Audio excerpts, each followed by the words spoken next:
Hello everybody, welcome to Awesome Rusty Bucket. Subscribe to the channel if you have not already and drop a like on this video. It only takes 1 second and makes a massive difference in how the video performs in the YouTube algorithm. Also, as I said yesterday, the air conditioning is broken in my house, so if you see me sweating in this video, that is why. I am ostensibly living in a sauna right now, so I'm having a grand old time. Anyways, let's talk about Lakers versus Denver Game 3. The Nuggets went up 3-0 yesterday, which means the series is over unless something impossible happens. And frankly, that particular discussion is a large chunk of what I want to talk about, but let's first dive into the game specifically.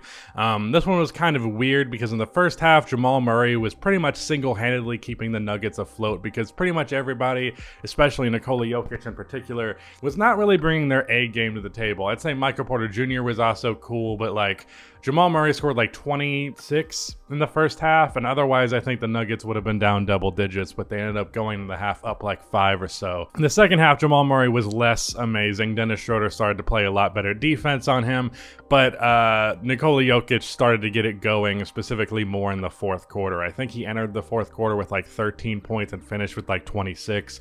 So while he was not good putting the ball in the basket for a majority of the game and also wasn't rebounding very well, this is definitely easily the worst performance Nikola Jokic has had in this entire postseason. Given that they won this game with Nikola Jokic being as he was, which I do want to say, even an game for Nikola Jokic was still like 23, 5, and 8 or whatever the hell it ended up being. But other than that, Michael Porter Jr., what was I saying? Yeah, given that Nikola Jokic had this bad performance for his standard, of course, and they still won, it's kind of just bringing everyone to the conclusion, hopefully, that Denver is just a better team than the Los Angeles Lakers. And the reason why I feel the need to mention this, it seems like, at least based on the discourse that I've seen on Twitter and especially from like mainstream media outlets, they're not happy right now that the finals is probably going to be the Miami Heat versus the Denver Nuggets because they want the Lakers-Celtics finals. And I get why that might be of interest, and I get why mainstream media specifically would want that because, I mean, even as someone who does this job myself, a Celtics-Lakers finals is going to pull more viewership and thus pull more viewership to myself than a Nuggets versus Heat finals. But at the same time, I feel like if you genuinely are interested and care about basketball as basketball, you're not really going to be too concerned with these issues. Fun narratives and rivalries are nice, but ultimately, I want the team that plays the best to win the championship. And I think the Denver Nuggets are probably going to do that. But, you know, Jimmy Butler is terrifying, so I'm not going to present it as though it's a foregone conclusion. But I've just seen so many people, even NBA fans, who are like disappointed that the ratings for the finals might be a little bit lower. And it's like, why do you care really about those ratings? Because like all this affects is like what a bunch of rich white dudes end up making money-wise. Like otherwise, if you're a basketball fan, if you just like good basketball, you should watch the finals pretty much every time. Like there's not really going to be many finals matchups that are just like, yeah, not worth watching. Like sure, the 2018 finals maybe, sure, the 2007 finals, but otherwise, when it looks like there can potentially be an interesting matchup, which I think there definitely would be between the Denver Nuggets and the Miami Heat, what is the problem exactly other than this just not going the way that you wanted to? So many times I've seen these posts after this game that's like, what are the chances the Lakers make a 3-0 comeback? And it's like, would you have said this shit at all if the Lakers were up 3-0 right now? Would there be posts saying, can the Denver Nuggets make a 3-0 comeback? I don't think there would be. I don't think anyone would be saying that. And the same thing, I saw a post that's like, are there these teams going to make the comeback from their deficit with the Lakers and the Celtics? And I saw someone quote tweet it, and they made an excellent point, which was, if the teams were swapped, if this was the Miami Heat down 0-2 and the Denver Nuggets down 0-3, would we be seeing posts saying, can they make the comeback? I really don't think we would. And I get why you have these teams that you would prefer to see there, but when these posts are so prominent, it makes me begin to wonder if people even love basketball. Media outlets that are supposed to be about sharing the love of the game are actually just there because the Los Angeles Lakers and LeBron James gets clicks, and they're afraid that the Denver Nuggets don't get clicks.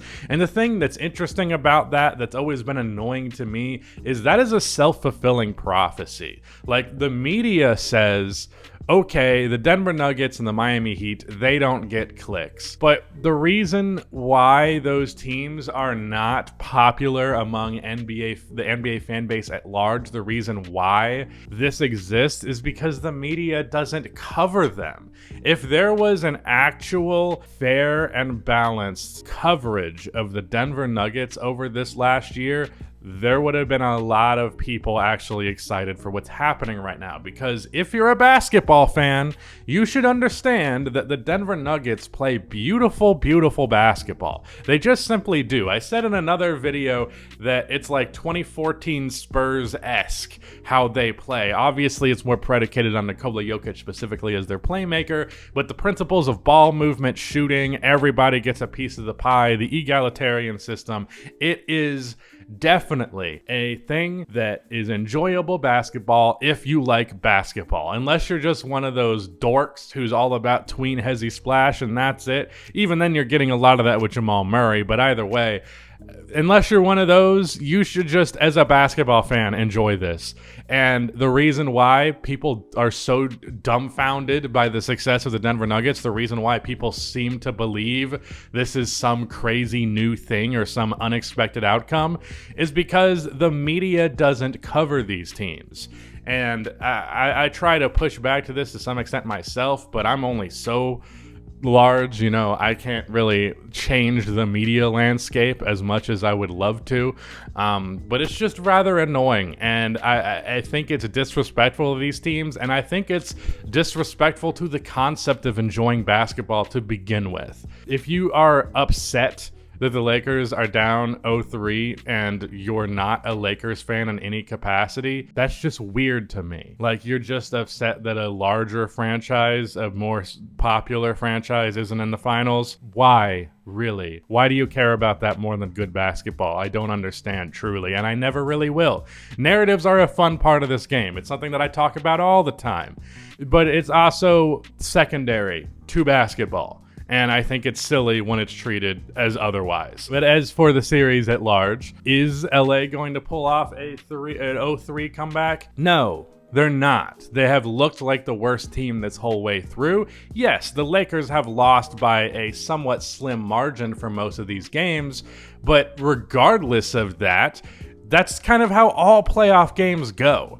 Like, I was seeing a bunch of people, like, after the first two games, like, don't worry, you know, Denver barely beat them 2 times. That means that the Lakers probably have this. Like, they were up 2-0 on moral victories, you know. People like, yeah, the Lakers are down 0-2, but they barely lost, and they looked like they could have won, so let's not be too worried about it. No one's saying that after being down 0-3, so there you go. It's silly. Winning games by close margins, yeah, that happens. You can still be clearly a better team and win a series by average of 5 points per game. But, like, that's ultimately the deciding factor. The better team is winning here. It just is. There's no other way to put it. That's simply the case here. If the Los Angeles Lakers and this core had an entire offseason and an entire training camp and all that, sure, maybe this team would be superior to Denver. But given the context of what's going on, given how not great LeBron James has looked in this postseason, there was just simply a very low chance that LA was winning this series. I picked Denver in 6 going into this one, closer to 5 than 7, and got called a hater for it by Lakers fans, but nope. I just actually watched the Denver Nuggets and you didn't. There's no other, yeah, that's just it. It's as simple as that. I watched the Nuggets, you didn't, and you were upset because you felt I was underrating your team when I wasn't. I've seen both of these teams extensively, and I called the one that was better because it was kind of obvious if you actually watched Denver. But no one seemingly did, and now everyone's upset that they didn't watch Denver. That's not what they're claiming to be upset about, but that's the real root of the issue. But yeah, I've got my rant aside. I didn't have much to say about this game at large. D'Angelo Russell sucked. Man, he's hurting his potential offseason money more than I think any other player has in a while. This is frankly Dennis Schroeder-esque, ironically, especially given that Dennis Schroeder probably did earn himself a decent contract in this postseason. But yeah, that's it. Shout out to Rudy for editing this video, and goodbye.